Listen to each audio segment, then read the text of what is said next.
राम राम जी, नमस्कार जी। आपने YouTube channel का बहुत बहुत स्वागत है।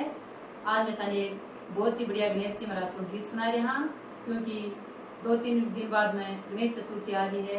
भी पर नया नया गणेश जी महाराज का गीत सुनो और सीखो और आगे भी शेयर करो, क्योंकि अगर आप कोई भी काम करा तो पहले गणेश जी महाराज को गीत जरूरी गाना।